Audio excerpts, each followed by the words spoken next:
Hello students, welcome to BM JNB classes. तो dear students, आज की क्लास में हम जो अशोका जेएनबी बैच वाले स्टूडेंट का जो टेस्ट हुआ था, टेस्ट नंबर 14, आज उसका मैथ्स वाले पार्ट का सॉल्यूशन करने वाले हैं। तो सभी बच्चे क्लास में एंड तक बने रहेंगे जो हमारे साथ में आज पहली बार जुड़े हैं। और तो लाइक और शेयर और चैनल को सब्सक्राइब जरूर कर लीजिएगा, जिससे आने वाली हर क्लास का नोटिफिकेशन शाम को 7 बजे आप सभी के पास में पहुंच जाना चाहिए, क्योंकि यहाँ पर जवाहर नवोदय विद्यालय एंट्रेंस एग्जाम 2023 की लगभग 8-9 महीने से तैयारी कराई जा रही है और शाम को 7 बजे डेली क्लास स्टार्ट हो जाती है। एक बार हमने पूरा कंप्लीट सिलेबस कर रखा है। और अभी तक आपने टेलीग्राम को, व्हाट्सएप ग्रुप को ज्वाइन नहीं किया, इन दोनों ग्रुप को आप ज्वाइन कर सकते हो। लिंक दोनों का डिस्क्रिप्शन बॉक्स में मिल जाएगा, लिंक पर क्लिक करो और वहां से आप ज्वाइन कर सकते हो। और अभी तक आपने अशोका बैच को ज्वाइन नहीं किया है तो अशोका जेएनबी बैच, हमने 2 बैच को अनाउंसमेंट किया है। एक अशोका जेएनबी बैच, एक अशोका जेएनबी स्पेशल बैच। 2 तरह के बैच हैं, जिनकी एक की फीस 1200 रुपये और एक की है 2000 रुपये। अगर आप इसे ज्वाइन करना चाहते हैं, एक तरफ से पढ़ना चाहते हैं, आप चाहते हो कि हम अभी आपने पहले दिन की क्लास को देखा है, 1-2 दिन पहले से ही स्टार्ट किए पढ़ाई के लिए, तो आप इन बैच को ज्वाइन कर सकते हो। बेसिक चीज़ों को समझाया जा रहा है, इसमें टेस्ट और प्रैक्टिस शीट और डाउट सेशन सबकी सुविधाएं इसमें उपलब्ध है। ठीक है, तो चलिए स्टार्ट करते हैं आज की क्लास के लिए। तो सबसे पहले सभी बच्चों के लिए, अपने दोस्तों के लिए शेयर कर देनी है, और लाइक नहीं किया है तो अपने अपनी प्रेजेंट जल्दी से सभी स्टूडेंट को लगा देनी है। इतना काम सभी स्टूडेंट करेंगे, फिर करेंगे क्लास के लिए स्टार्ट। और कल की क्लास में 6 बजे वाली जो क्लास होती है अशोका जीएनबी बैच और स्पेशल बैच वाले स्टूडेंट की, उनके लिए हमने टेस्ट पेपर सॉल्यूशन चल रहा था 14 का, और हमने उसके क्वेश्चन नंबर 45 तक कर लिए थे। और आज हम कंटिन्यू करेंगे क्वेश्चन नंबर 46 पे। ठीक है, तो ये क्वेश्चन देखिए आपके सामने रहा, क्वेश्चन नंबर 46। देखिए सभी बच्चे इसका आंसर देंगे, आसान क्वेश्चन है। और अगर आप देखोगे इस तरह का क्वेश्चन आपने नहीं भी किया होगा, लेकिन फिर भी आपको डरने की आवश्यकता नहीं है कि क्वेश्चन बहुत ज़्यादा हार्ड है। बस समझते जाओ, और आपको आता है तो अपना आंसर दे सकते हो। देखो क्वेश्चन है, एक आयत की लंबाई 10% की वृद्धि करने पर चौड़ाई में कितनी कमी करनी होगी कि क्षेत्रफल में कोई परिवर्तन ना हो। ठीक है, क्वेश्चन, ये जो क्वेश्चन अभी हम करने वाले हैं क्वेश्चन नंबर 46, मैं मान सकता हूं कि आपने नहीं किया होगा, लेकिन फिर भी अब आप अपना फोकस इधर डाल दो, जो मैं बता रहा हूं उसको समझते हुए चलना। एक आयत की लंबाई 10% की वृद्धि करने पर, जो लंबाई है उसको परसेंटेज वैल्यू में दे रखा है और कहा गया है कि 10% की वृद्धि करने पर, तो 10% को अगर हम फ्रैक्शन में चेंज करेंगे तो क्या आ जाएगा, 1/10 आ जाएगा। और हमने बताया है कि लंबाई में वृद्धि की बात की जाए, चौड़ाई में वृद्धि की बात की जाए, तो हमेशा ओरिजिनल वैल्यू कौन सी होगी, नीचे वाली। कहा जाए कि लंबाई में 10% की वृद्धि कर दी गई या 20% की वृद्धि कर दी गई, तो हम जो आपकी परसेंटेज वैल्यू होती है इसको हम चेंज कर लेंगे फ्रैक्शन वैल्यू में। और फ्रैक्शन वैल्यू में आपका एक पार्ट ऊपर वाला आएगा और एक पार्ट नीचे वाला आएगा। तो आपको ध्यान रखना है, हमेशा जिसमें वृद्धि की जा रही है वो वाला पार्ट कहाँ रहेगा, नीचे। 10% की वृद्धि की गई है किसमें, लंबाई में, तो लंबाई कौन सी हो जाएगी बेटा आपकी 10। ठीक है, अब 10% की वृद्धि की गई है, इसका मतलब एक की वृद्धि की गई है। ये सारी चीजों को हमने आपको बताया है जब हमारा प्रतिशत चैप्टर चल रहा था अशोका जेएनबी बैच में, तो उसको डिटेल से समझाया गया था कि ये और ये बराबर क्यों हो गया। अगर आप ज्वाइन करना चाहते हो, नहीं आता है तभी मैं बोल रहा हूँ, बेसिक सी चीज़ों को समझना चाहते हो तो आप कुछ नहीं कर सकते हो, बस इस बैच को ज्वाइन कर लो। 1200 और 2000 दोनों के बारे में अगर जानना चाहते हो तो नंबर आपके सामने रहा, 74 52 90 52 फिर कॉल करिएगा और इसके रिगार्डिंग हमसे बात कर लीजिए कि बैच में क्या क्या फैसिलिटीज़ मिलने वाली है, क्या क्या आपको प्रोवाइड किया जाएगा, किस टाइम क्लास होती है, सिलेबस कब तक आपका कंप्लीट हो जाएगा। तो यहाँ पर 10 से क्या हो जाएगा, ऊपर 10% का क्या हो रहा है, लंबाई वृद्धि हो रही है, 10 पहले थी और एक की वृद्धि हो गई, किसका मतलब कितना हो गया बेटा, 11 हो गया। तो ये लंबाई आ गई, लंबाई पहले क्या थी, आयत की 10 थी और एक की वृद्धि हो गई, तो कितना रेशियो हो गया, 11 रेशियो हो गया। अब देखो क्वेश्चन में आगे कहा गया है चौड़ाई में कितनी कमी करनी होगी कि क्षेत्रफल में कोई परिवर्तन ना हो। देखो तो चौड़ाई की बात की गई है, चौड़ाई में हम कितनी कमी करें कि क्षेत्रफल में कोई भी परिवर्तन ना हो। पहले जो लंबाई थी आयत की, जो चौड़ाई थी, लंबाई इंटू चौड़ाई क्या होता है बेटा? क्षेत्रफल होता है। ये आप बहुत अच्छे से जानते हो। हम कैसे करते हैं? लंबाई इंटू चौड़ाई क्या होता है? क्षेत्रफल होता है। ये सभी बच्चे बहुत अच्छे से जानते हैं। तो इस चीज को मैंने क्या किया है, इस तरह से लिख दिया, लंबाई और चौड़ाई, तो ये क्षेत्रफल आ जाएगा। जैसे हम गुणा करते हैं, 2 × 2 बराबर क्या होता है? 4 होता है। इसी तरह से कुछ बच्चों को इस तरह से करना नहीं आता होगा, तो उन पे छोटे छोटे जब थे उनके लिए ऐसे दिया जाता था ऊपर नीचे लिखकर, तब भी तो कर पाते थे। तो वही चीज को मैंने इस फॉर्मेट में लिख दिया, कुछ मैंने अलग नहीं किया। तो लंबाई ये 10 थी, कितनी हो गई? 11 हो गई। इसी तरह से चौड़ाई में कितनी प्रतिशत की कितनी कमी की जाए कि जो क्षेत्रफल वाला पार्ट है वो बराबर रहे। मतलब पहले वाले लंबाई पहले वाली चौड़ाई की अगर हम क्षेत्रफल निकालें यहां से, तब भी हमारा जो निकल कर आए, और बाद वाली लंबाई और बाद वाली चौड़ाई का अगर हम वहां से क्षेत्रफल निकालें, तो क्षेत्रफल दोनों कंडीशन में सेम आना चाहिए, एक जैसा आना चाहिए। अब भाई क्या करें, ना हमें चौड़ाई पता है ना हमें क्षेत्रफल पता है। क्वेश्चन ने हमसे ये कह दिया है कि क्षेत्रफल में कोई भी परिवर्तन ना हो, कोई चेंजेस ना हो। तो अब क्या करें भाई हम?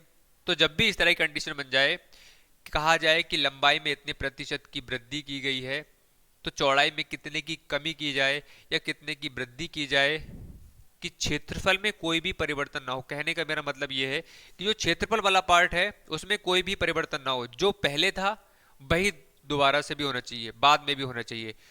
और कभी कभार आपसे ऐसे ही पूछ लेगा, इस बार इन्होंने लंबाई दे रखी है, लंबाई में वृद्धि, तो चौड़ाई पूछ ली गई है आपसे।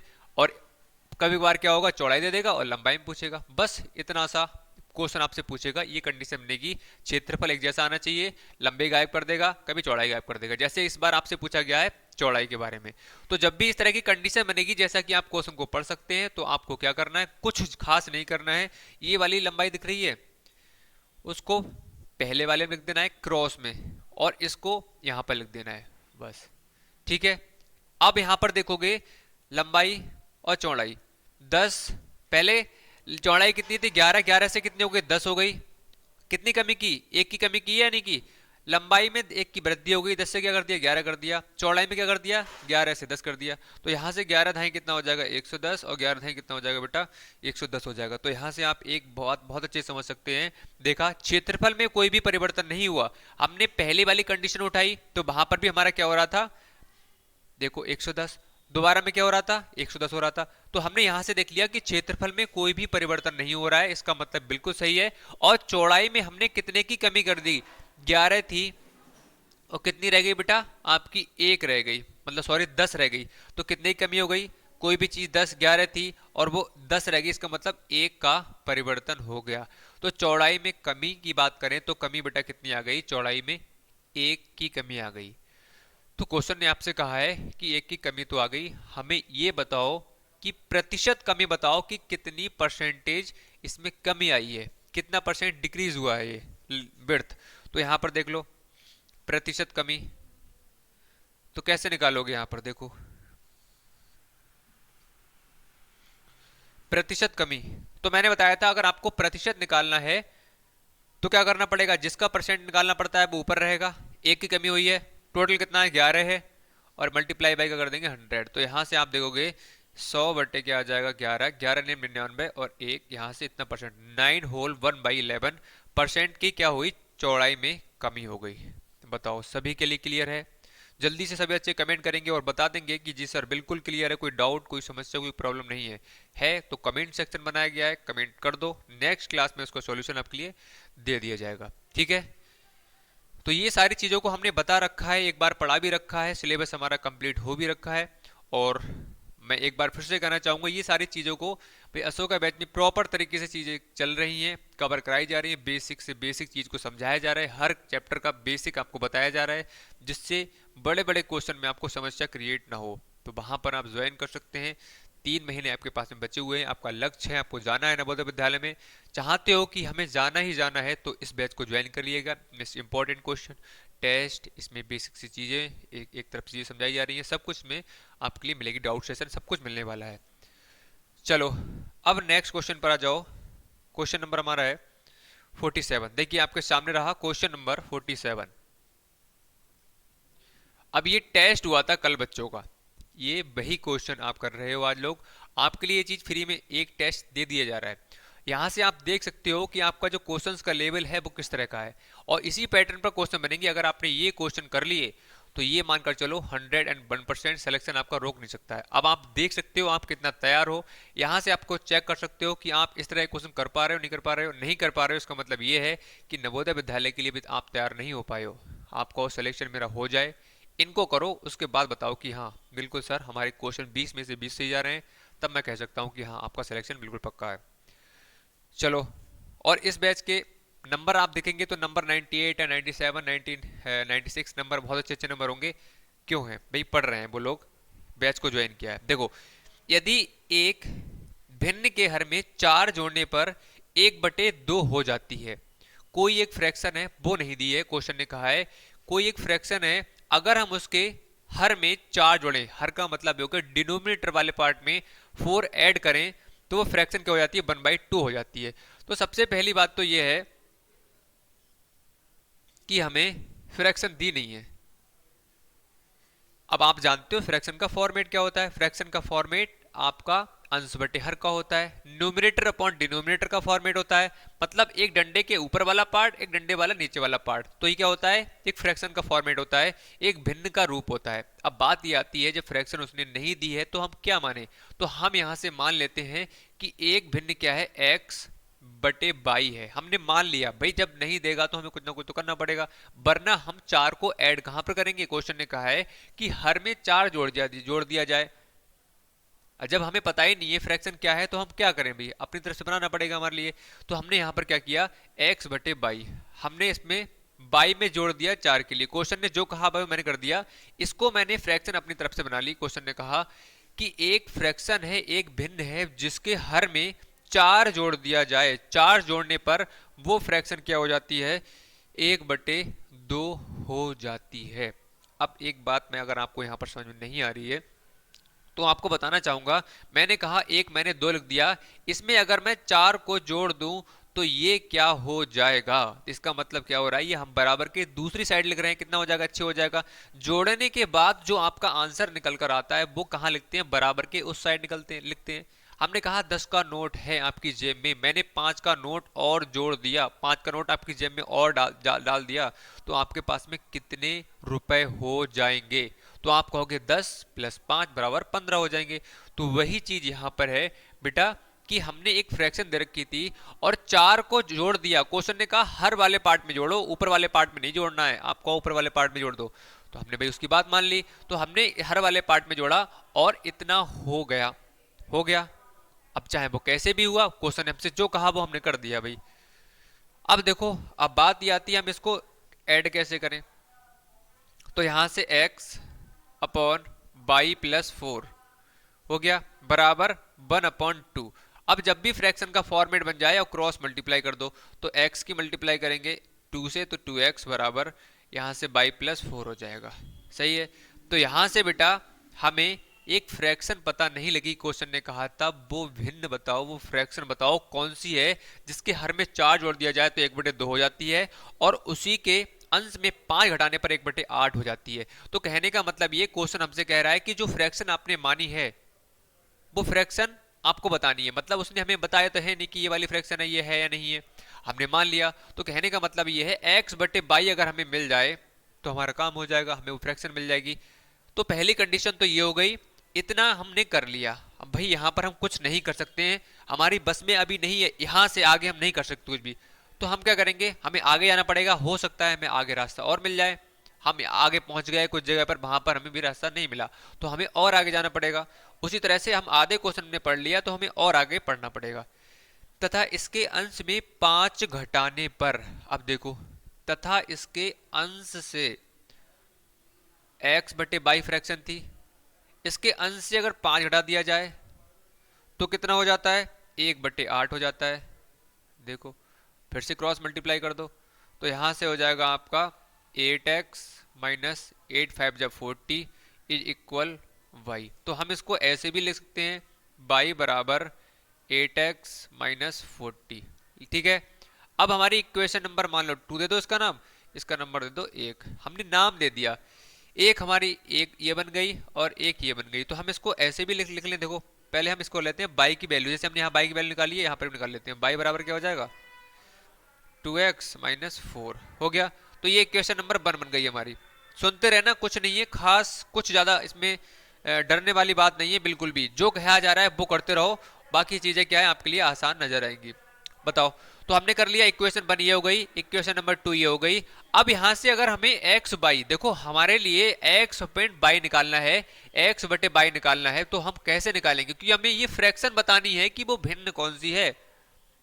तो हम कैसे निकालें? अगर हमें x की वैल्यू मिल जाए, हमें बाई की वैल्यू मिल जाए, तो भाई हम आसानी से बता देंगे कि ये वाली फ्रैक्शन ये है, ये वाली भिन्न ये है, बता देंगे।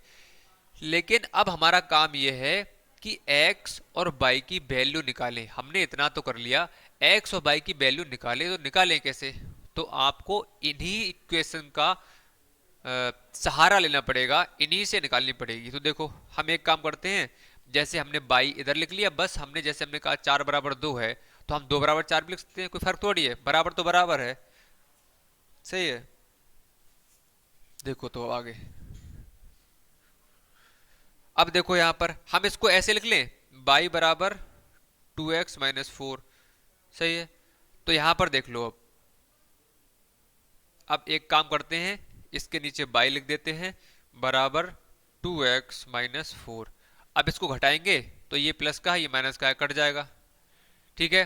अब ये घटाएंगे तो यहां पर इसे घटाएंगे तो ये प्लस का हो जाएगा। सही है।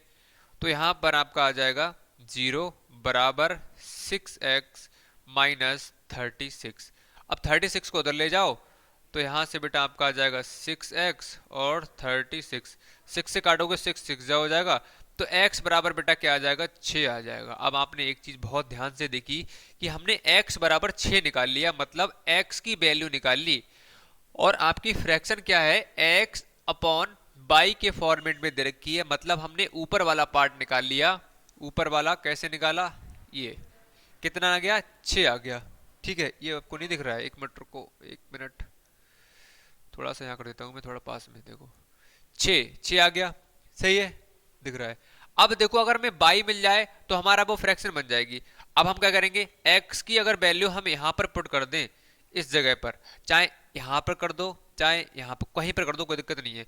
तो हमने देखा हमारी क्या थी, y बराबर 2x प्लस 4 था, तो y बराबर 6 दूनी 12 प्लस 4, तो यहाँ से y बराबर कितना हो जाएगा 16। तो y बराबर मिल गया, y कितना मिल गया 16 मिल गया। 16 ही आ रहा है ना बेटा? 6, एक मिनट में चेक कर लूं ऑप्शन में ये आ रहा है या नहीं आ रहा है। हाँ 6 तो ऊपर आ गया, लेकिन नीचे कहीं गड़बड़ हो रहा है। चलो कोई दिक्कत नहीं है, 6 दूनी 12 हो गया। y की वैल्यू 6 दूनी 12 और माइनस 4, एक मिनट, 6 अट्ठे 48। हाँ एक काम करो, देखो इसमें भी आ जाए कोई फर्क नहीं है, आप इसका वैल्यू इसमें रख देते हैं। ठीक है, इसमें रख दो, आ जाएगा, कोई समस्या नहीं है, इसमें रख लो। तो यहाँ पर 8x माइनस 40 किसी इक्वेशन में आप रख सकते हो, रख के देख लेना, आंसर पक्का आपका आ जाएगा। नहीं आया तो बताना मुझे। देखो तो y बराबर 8 इंटू कितना हो जाएगा, x की वैल्यू कितनी है 6 माइनस 40, तो y इज इक्वल 48 माइनस कितना हो जाएगा 40, तो y इज इक्वल टू कितना हो जाएगा 8। तो y बराबर क्या आ गया बेटा 8 निकल कर आ गया। तो 6 अपॉन 8 आप कह सकते हो कि वो फ्रैक्शन जो वो भिन्न थी वो क्या थी 6 बटे 8 थी। बताओ किसी का कोई समस्या है, कोई प्रॉब्लम है? जल्दी से बताएंगे, फिर बढ़ेंगे नेक्स्ट पर। बताइए, नेक्स्ट पर बढ़ेंगे, जल्दी से बताओ, समझ में आया? कमेंट करते रहो भाई, और जो अभी भी हमारे साथ जुड़ा है लाइक का बटन दबा के सब्सक्राइब कर लीजिए, क्योंकि यहाँ पर भाई class Jawahar Navodaya Vidyalaya entrance exam 2023 की भाई चल रही है, और प्रॉपर तरीके से आपको सिलेबस कंप्लीट करा रखा है। और यहाँ पर बताना चाहेंगे 7 बजे क्लास स्टार्ट भी हो जाती है। चलो पढ़ लेते हैं नेक्स्ट क्वेश्चन पर। क्वेश्चन नंबर नेक्स्ट पर आ जाओ। क्वेश्चन नंबर नेक्स्ट जो है आपके सामने ये रहा, क्वेश्चन नंबर 47। बताएंगे 47 तो कर लिया ना बेटा हमने, अभी भी किया है। हाँ इसमें आया था आपका 6/8 आया था। चलो नेक्स्ट पर आ जाओ। Question number 48। क्वेश्चन नंबर 48 है, the HCF of two numbers is 23 and LCM L H C लिख दिया है, एल सी एम कर लेना, is 460, one of these number 92, so what will be the second number. आपसे second number पूछा गया है, आपसे मासा दे रखा है, लासा दे रखा है, और आपसे फर्स्ट नंबर दे रखा है, आपसे सेकंड नंबर पूछा गया है। तो आसान क्वेश्चन है, आपको क्या करना है, एक फार्मूला होता है product of two numbers is equal to LCM multiply by HCF, वहां पर आप कर सकते हो। प्रोडक्ट ऑफ टू नंबर्स दिया है पर first number multiply by second number is equal कर देना है एलसीएम मल्टीप्लाई बाई एचसीएफ। ठीक है, सभी को कमेंट सेक्शन में आंसर देना है। जब क्लास आपकी ऑफ हो जाएगी तो सभी स्टूडेंट अपना अपना आंसर देंगे कि कौन सा इसमें आने वाला है। चलो फिलहाल now move to question number next 49। 49 पर आ जाओ। क्वेश्चन नंबर 49 देखिए, एक घन का संपूर्ण पृष्ठ 1350 वर्ग मीटर दे रखा है। देखो total surface area of cube is 1350 square metre, then find the cubic volume. आपसे क्या पूछा गया है, घन का आपसे आयतन पूछा गया है। तो सबसे पहले क्वेश्चन में जो दे रखा है उसको लिख लेते हैं, उसके बाद की चीजें जो हैं वो हम देखेंगे आखिर क्या कह रहा है क्वेश्चन और कैसे हमें निकालना है। संपूर्ण पृष्ठ कितना दे रखा है बेटा, 1350 वर्ग मीटर दे रखा है। ठीक है, दिख रहा है ना, बिल्कुल सही है, वर्ग मीटर दे रखा है। अब देखो यहां पर आपसे पूछी गई है घन का आयतन, वॉल्यूम ऑफ क्यूबिक। तो घन का आयतन क्या होता है बेटा, भुजा की घात 3 होता है। अब हमें घन का आयतन निकालने के लिए, वॉल्यूम निकालने के लिए हमें साइड क्यूब मतलब साइड पता होनी चाहिए, हमें भुजा पता होनी चाहिए। अगर हमें भुजा मिल जाएगी तो हमें आयतन भी मिल जाएगा।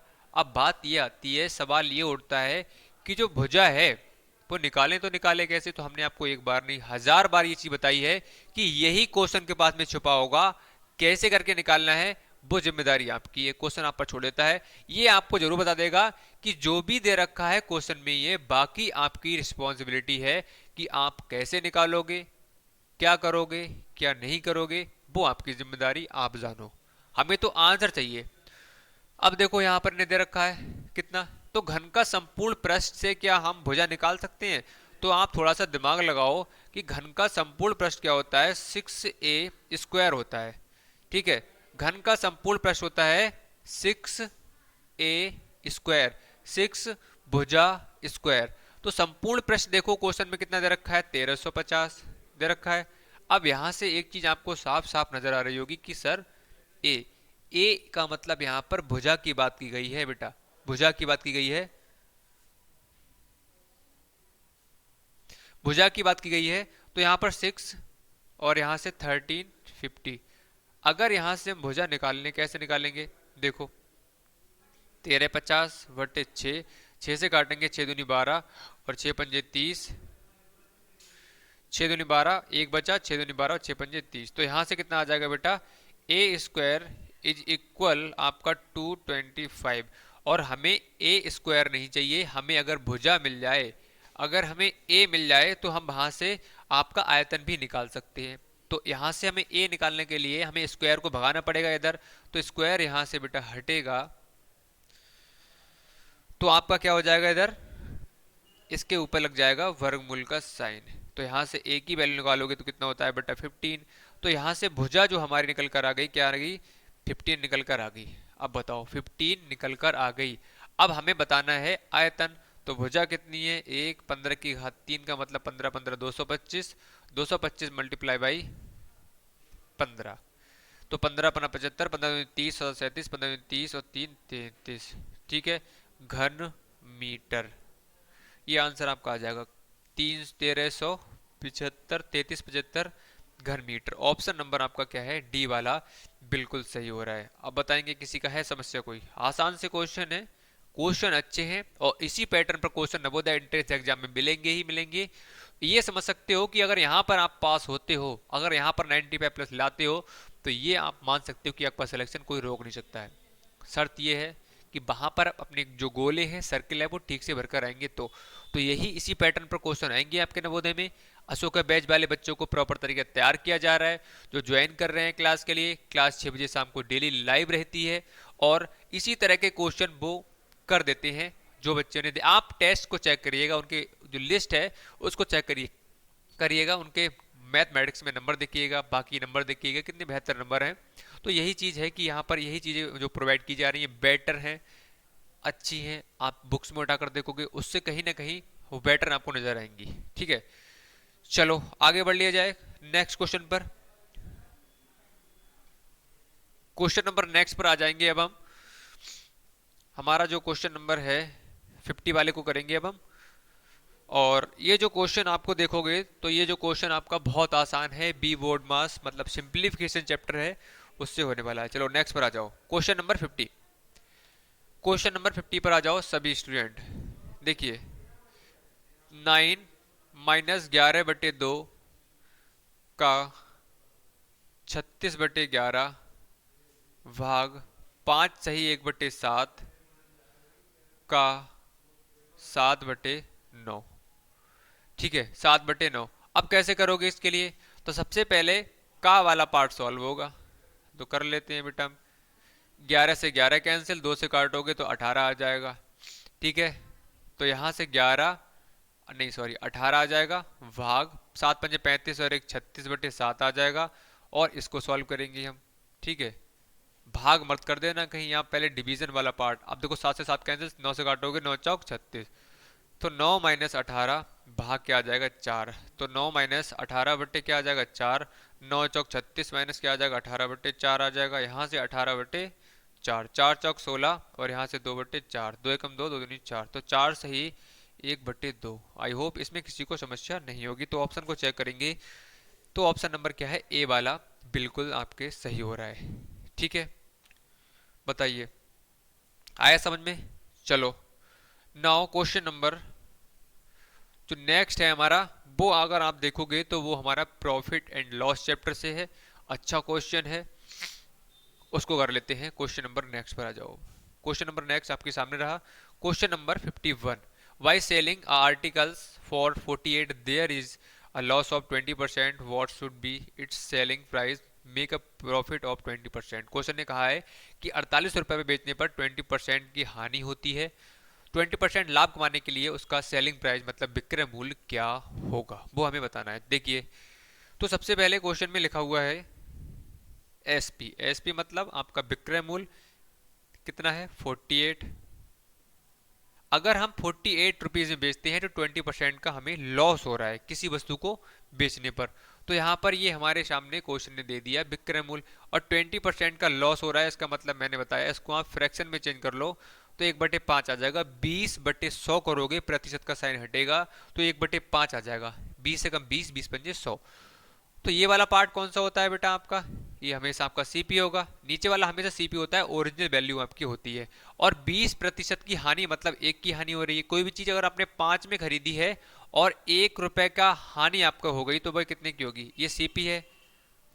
और 1 रुपए की हानि हो गई, आपने बेचा तो कितने की बेची होगी, 4 की बेची होगी। अब सीपी और एसपी का यहाँ से हमने रेशियो बना लिया और यहाँ से हम देखेंगे कि हमारे सामने कौन सा पार्ट दे रखा है। तो हमने देखा एसपी वाला पार्ट दे रखा है। ठीक है, फिर देखो क्वेश्चन ने और भी कहा है, आगे क्वेश्चन ने कहा है कि 20% का अगर हम लाभ कमाना चाहें तो विक्रय मूल्य भाई क्या होगा। तो 20% का यहाँ पर लाभ कमाएंगे तो 1/5 की बात की जा रही है। तो कोई भी चीज पहले 5 थी और 1 का हमें लाभ लेना है तो इसका मतलब वो 6 में बेचनी पड़ेगी। तो देखो विक्रय मूल्य तो सॉरी विक्रय मूल्य तो आपका एक ही रहेगा। कोई भी चीज मैंने ये 5 रुपए का खरीद कर लेकर आया मारकर, मैं सोचा इसके लिए मैं 4 रुपए में बेचूंगा। मेरे मन में आई कि मैं इसको 4 में बेचता हूँ। तो मैंने क्या हुआ, मुझे 1 रुपए की हानि हो रही थी। फिर मैंने सोचा अरे मुझे हानि हो रही है, मुझे लाभ लेना है। तो मैंने दिमाग में आया नहीं नहीं मैं इसको इसी मार्कर को मैं 6 में बेचूंगा। तो भाई सोच आया उसने, पहले उसने सोचा अगर मैं 20% की हानि पर बेच रहा हूँ, मतलब 5 की चीज 4 में बेच रहा हूँ तो मुझे 20% की हानि हो रही है। तो बाद में उन्होंने सोचा कि नहीं मुझे लाभ लेना है। तो वही चीज मार्कर तो वही रहेगा 5 रुपए का, आप खरीद कर लेकर आए, आपके लिए क्रय मूल्य तो वही रहेगा। आपने जो खरीदा वो मूल्य है, ये आज भी 5 का है कल भी 5 का होगा। ऐसा तो है नहीं कि आज आप खरीद कर लेकर आए 4 रुपए का, कल कोई 5 का हो जाए, ऐसा नहीं होगा, कभी भी नहीं होगा। ठीक है, तो यहां पर देखोगे 5 से 4 हो गया और 5 से 6 हो गया। तो आप देख सकते हो पहली कंडीशन में जो एसपी है वो कितना है बेटा आपका 48 है।